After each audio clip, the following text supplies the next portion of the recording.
You don't have a discipline problem. You have a system problem. You keep waiting for motivation to strike like lightning, hoping that this time you'll feel different. But let me tell you something real. The strongest people you admire aren't more motivated than you. They've just learned how to win without it. Today, I'm going to show you 5 habits that will build unshakable self-discipline, even on the days you feel like quitting. No hype, no willpower.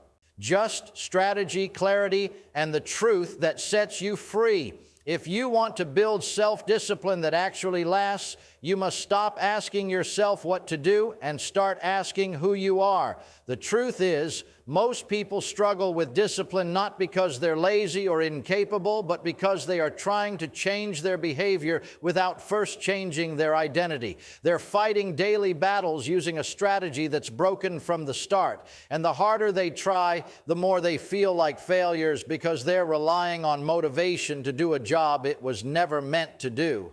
Motivation is emotional, fleeting, and unreliable. It shows up when life is exciting, when results come quickly, or when people are cheering you on. But what happens when no one's watching? What happens when the scale doesn't move, when the money doesn't come, when you don't feel that initial rush anymore? That's when people give up, not because they're weak, but because they built their discipline on feelings instead of foundation. And the only foundation that can hold under pressure is identity. Think about it. If you believe deep down that you're just not a disciplined person, every effort to change will feel like pretending. You'll go to the gym, but in your head you'll hear, "This isn't really me." You'll wake up early a few times, but you'll feel like you're just waiting to fall back into your old pattern. Why? Because your subconscious is trying to prove your identity right. Your mind is wired to stay consistent with who you believe you are. That's why trying to change without changing your identity is like trying to run a marathon in boots full of cement.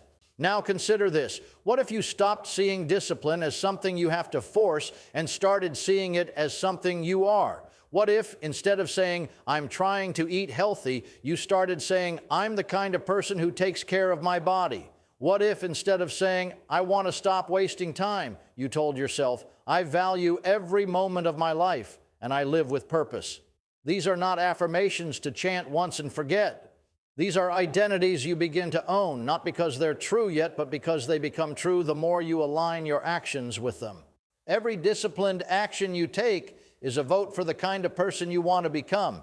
You may not be that person yet, but with every small act of consistency, you're casting a vote. You're building evidence. And over time, those votes create a shift, not just in behavior, but in self-image. And when your self-image changes, discipline no longer feels like something you're chasing. It feels like something you're protecting. You're no longer working out to get motivated. You're doing it because that's what strong people do, and you see yourself as strong. You're not reading because someone told you to grow. You're doing it because growth is who you are. Identity-based discipline isn't about hype or hustle. It's about alignment. When your behavior aligns with your core beliefs, discipline feels like integrity, not effort.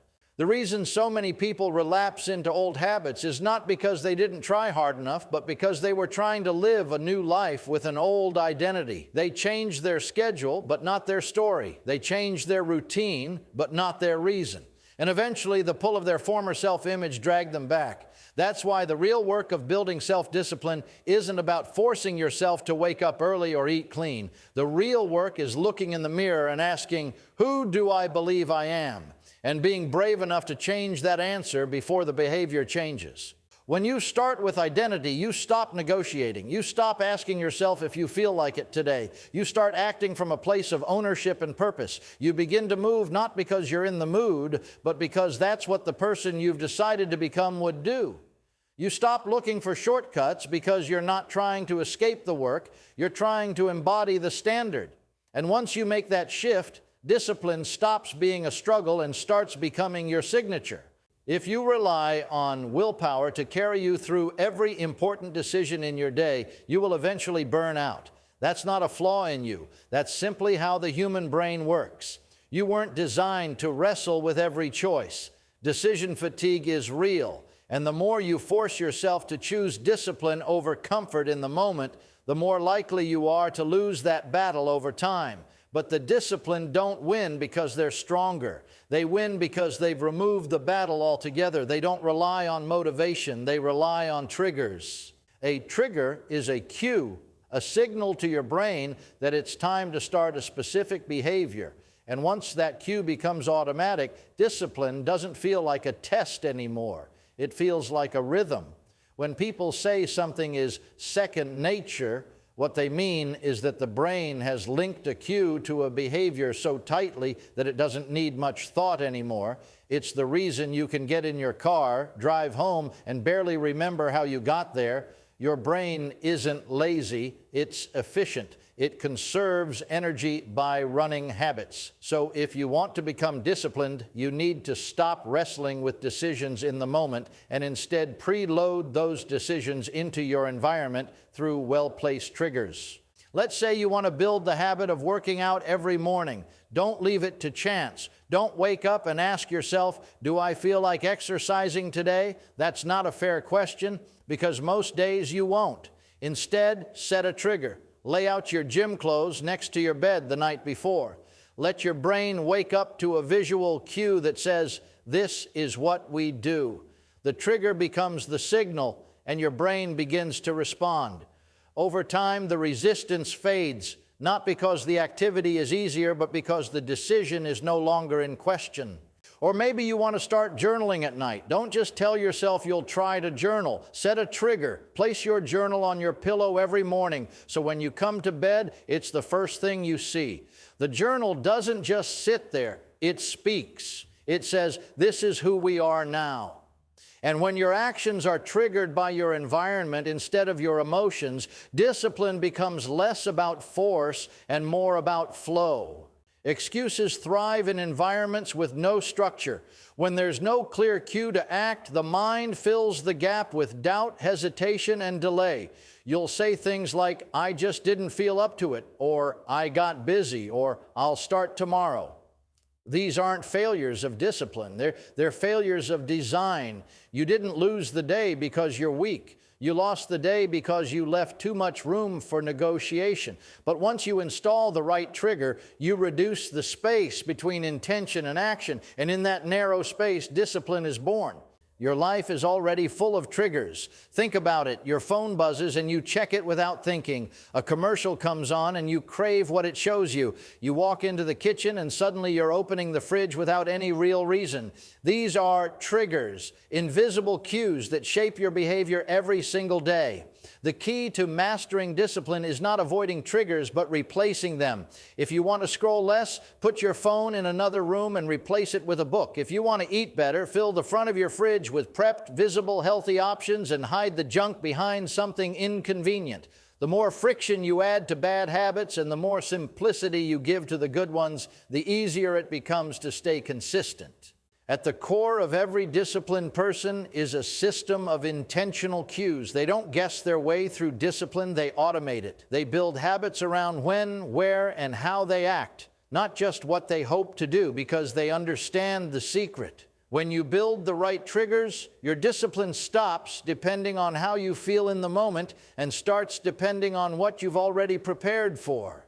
Let me know when you're ready for the next expanded point. 3, start smaller than you think. Or if you'd like the points packaged for video, presentation, or podcast formatting as well. One of the most common reasons people fail to build self-discipline is because they start too big. They take on too much, too fast. Fueled by a surge of motivation, they declare massive change. I'm going to wake up at 5 a.m. every day. I'm cutting out all sugar starting tomorrow.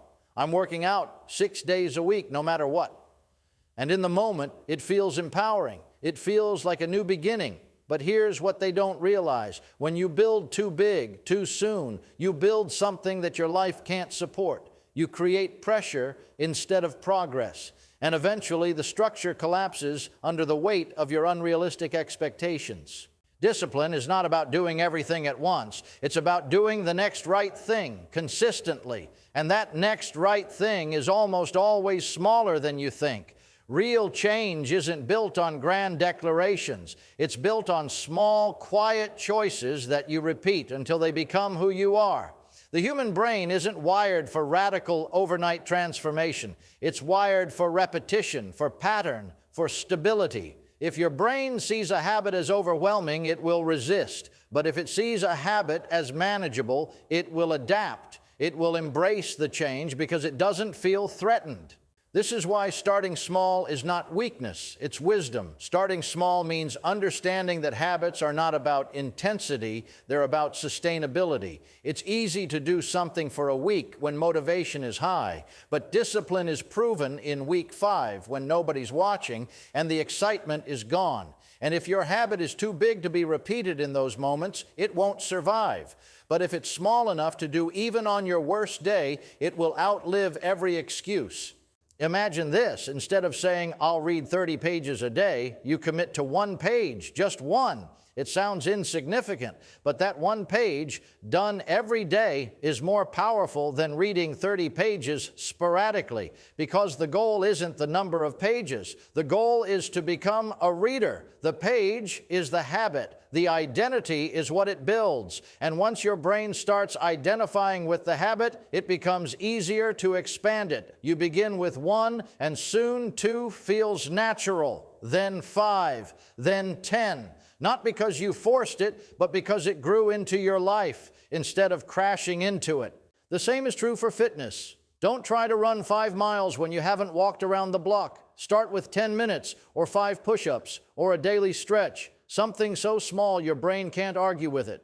Because once you start, you've broken the barrier between intention and action. And that, more than any routine or program, is the key to momentum. People often underestimate the power of micro actions. They think if it doesn't feel hard, it's not working, but that's a lie rooted in perfectionism and pride. The truth is, small actions repeated daily create massive results over time, not because each action is impressive, but because they compound, they stack, they shift your identity, they change the way you see yourself. And once your self-image shifts, you don't have to force yourself to act. You act because it's simply what someone like you would do. When you start small, you lower the barrier to entry. You give yourself permission to show up even when you're tired, discouraged, or overwhelmed. And when you show up consistently, something powerful happens. You start to trust yourself. You start to believe, I do what I say I'll do. That belief, more than any motivational video or perfect routine, is the foundation of self-discipline. There is no shame in starting small. What matters is that you start and that you keep going, even if the steps are tiny. Because every small step forward is still forward. Every tiny act of discipline is casting a vote for the person you're becoming. And the truth is, the people who finish strong are not the ones who started big. They're the ones who started small and never stopped.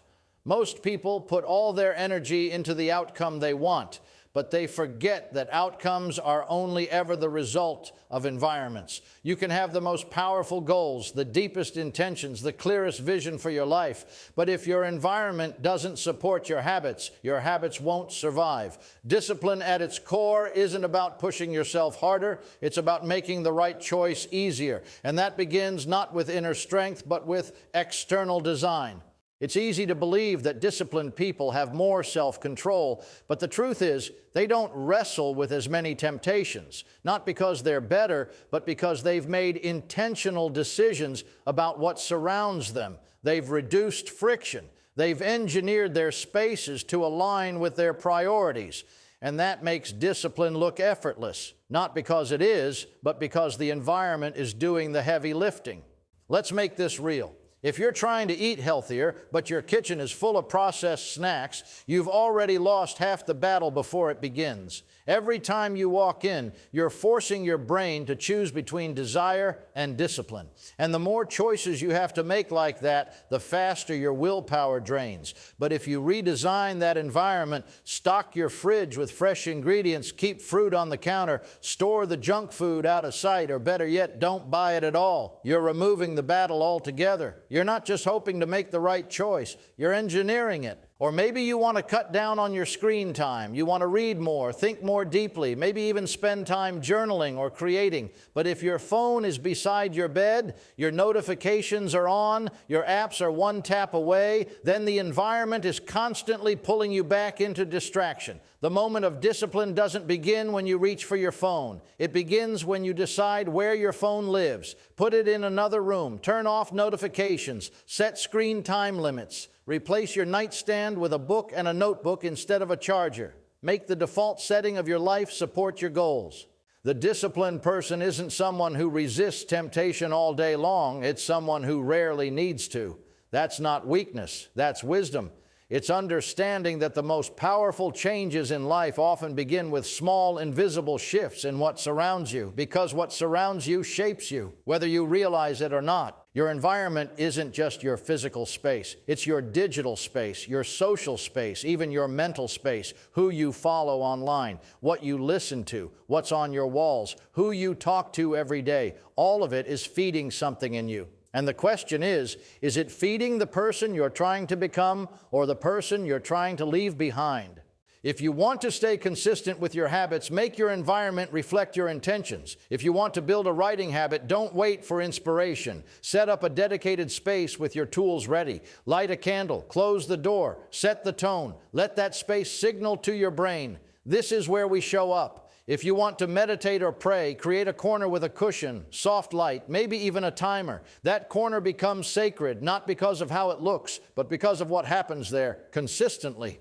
People underestimate how much their space influences their behavior. But the truth is, the design of your life is more powerful than the strength of your will. Willpower fades. Environment stays. If you're constantly in a place that triggers bad habits, no amount of good intention will save you. But if you build a space that makes your good habits obvious, convenient, and appealing, then showing up becomes natural. It becomes your rhythm, not your burden. And when the environment supports you, discipline becomes not a grind, but a lifestyle. Discipline doesn't start with willpower. It doesn't start with strategy. It starts with emotion, with a reason, with a fire. People often think they lack motivation, but the truth is they lack connection. They're trying to force themselves into habits without anchoring those habits to something that actually matters to them. And without that emotional connection, without that deeper why, even the best plan will eventually collapse. Your brain isn't wired to run on logic alone. It responds to urgency. It responds to meaning. It responds to the emotional weight you assign to your actions. And that's why emotional anchoring is one of the most powerful tools you can use to build self-discipline. If you don't feel your why, you will forget your what. The habit may start strong, but when life gets hard, and it always does, the habit will vanish unless it's anchored to something greater than comfort.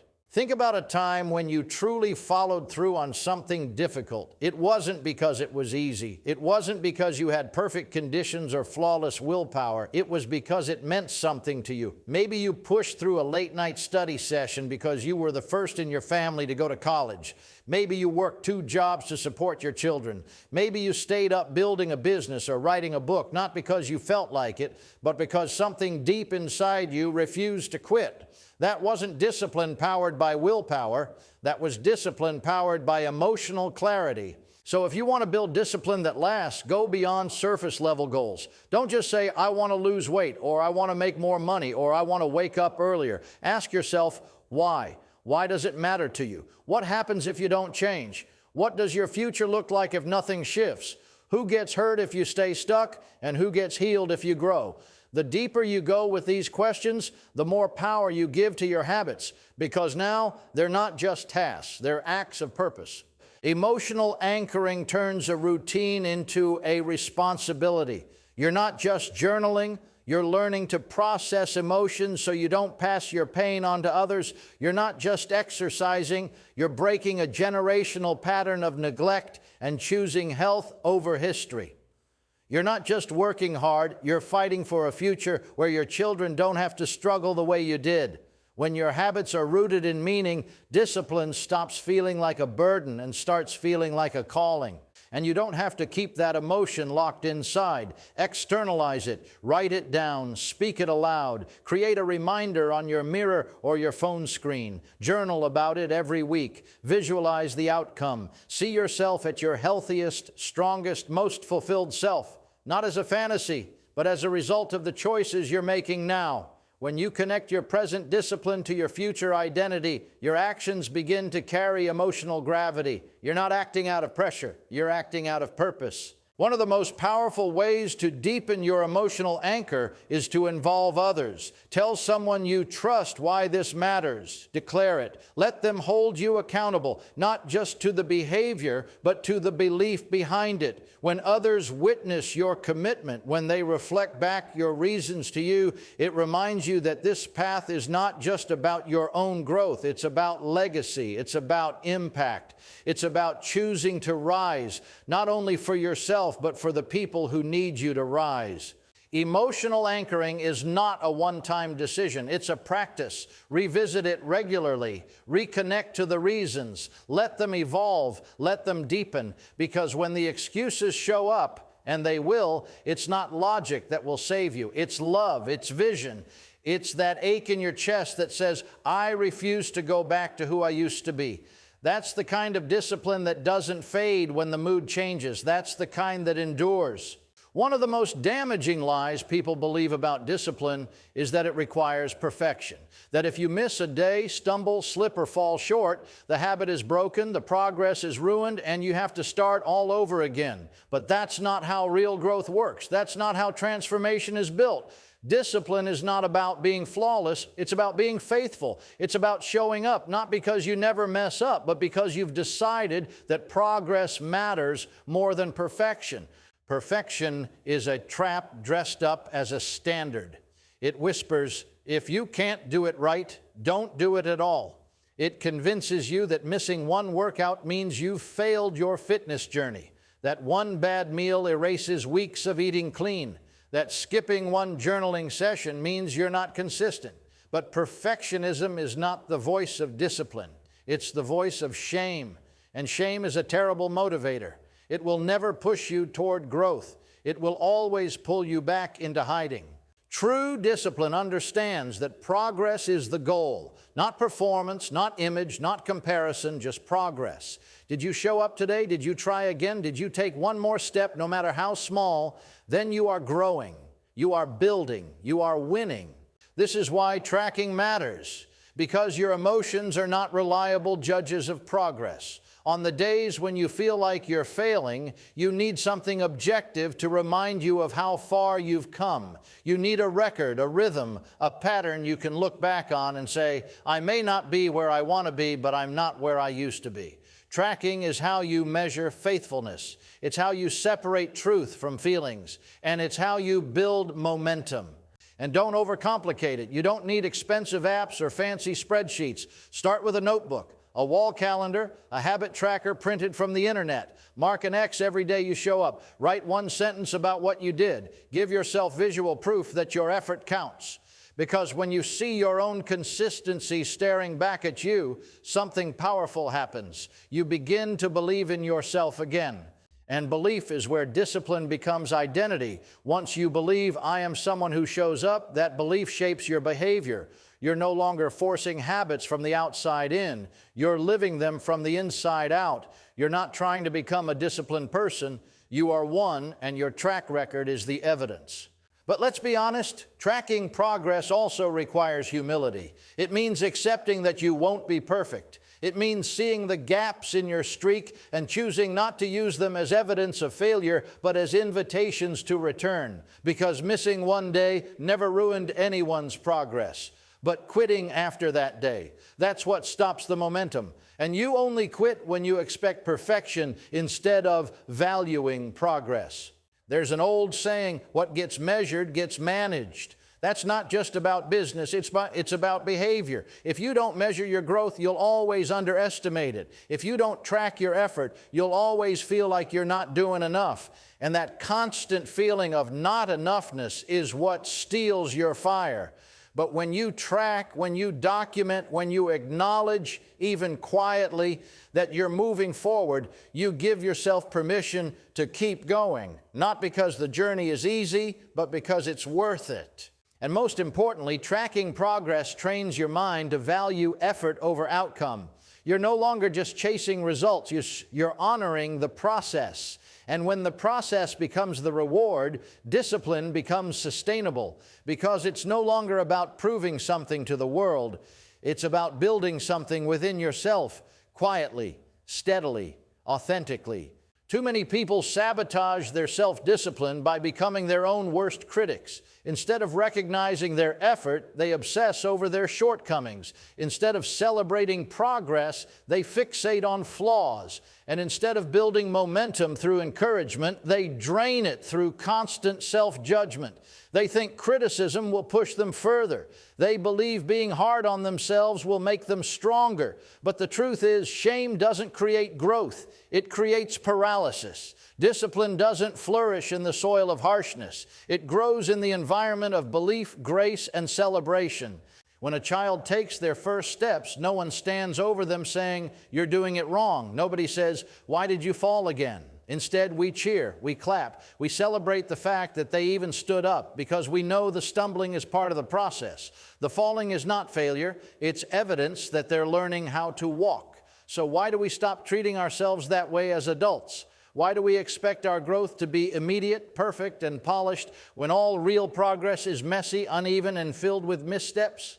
Self-discipline is not just about holding yourself accountable. It's about choosing to recognize every step forward, no matter how small. And celebration is not just a nice bonus. It's a psychological trigger. Every time you acknowledge a win, your brain releases dopamine, the chemical of motivation and reward. That chemical signal says, "That felt good. Let's do it again." So when you celebrate your habits, even the smallest ones, you reinforce the very behaviors you want to keep. It's not about pride, it's about programming. You are literally training your brain to crave consistency.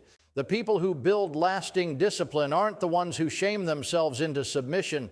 They're the ones who find ways to stay encouraged, even when no one else is watching. They write down what they did well. They smile when they finish a task. They give themselves credit, not just criticism. And it's that internal encouragement that fuels external consistency, because when effort is rewarded, even privately, it becomes repeatable. Now, this doesn't mean you ignore mistakes. Growth requires honesty, but there's a difference between reflection and self-rejection. One builds clarity, the other builds condemnation, and the voice you use on yourself every day becomes the voice you live under. So ask yourself, would you follow someone who talks to you the way you talk to yourself? Would you feel inspired or defeated? Would you feel seen or judged? What you say to yourself when you win matters, but what you say to yourself when you fall, that's what defines your future. Will you berate yourself for slipping, or will you say, "It's okay, I'm still becoming"? Will you give up because you missed a day, or will you remind yourself that one off day doesn't undo all your growth? What you celebrate reveals what you value. So if you only celebrate perfection, you'll never feel worthy of joy. But if you celebrate effort, consistency, and courage, even when it's imperfect, you'll start to feel worthy of continuing. And here's the secret. The more you celebrate small wins, the more you'll want to keep winning. It becomes addictive, not in a shallow way, but in a soul-level way, because deep down, we all want to feel like we're making progress, like we're doing something right, like we're becoming who we were created to be. And sometimes, all it takes to keep going is to stop for a moment and say, "I did it today. Maybe not perfectly, but I showed up. I'm still here," and that matters. Celebration builds belief, and belief is the foundation of lasting discipline. When you learn to recognize your progress, even in the smallest ways, you stop relying on outside praise to feel worthy. You stop needing the world to tell you that you're doing well, because you already know it, and that inner knowing becomes a fire no one can extinguish. My friend, look at the ground you've just covered. You've heard how discipline is born from identity, strengthened by intentional triggers, nurtured by small, consistent steps, protected by a supportive environment, fueled by emotional anchoring, measured through honest progress tracking, and celebrated with grace rather than criticism. Each habit is a strand, but together they weave a cord that nothing, no bad day, no old pattern, no fleeting feeling can easily break. So stand in this moment and decide, who will you be from here? Will you keep outsourcing your future to flashes of motivation, or will you claim the daily habits that turn purpose into practice? Start tonight. Whisper the identity you've chosen over yourself. Lay out a trigger that greets you at dawn. Shrink tomorrow's task until it fits into the palm of your hand. Rearrange your space so discipline is the simplest option. Write down the why that makes your chest burn. Track one honest step, then another, and when you do, celebrate like your life depends on it, because in many ways, it does. Remember, discipline is not a mountain you climb once. It is a path you walk every day. Some days the sun shines, other days the rain pours. What matters is that your feet keep moving, your heart stays anchored, and your eyes remain fixed on the person you are becoming. Go now with a new story about who you are and a plan that places victory within reach of every sunrise. In the quiet moments ahead, when no one is watching and excuses come whispering, let this truth thunder louder. You were made for more than moods. You were made for mastery. Step onto that path, one deliberate habit at a time, and watch as self-discipline ceases to be a struggle and becomes the signature of your life.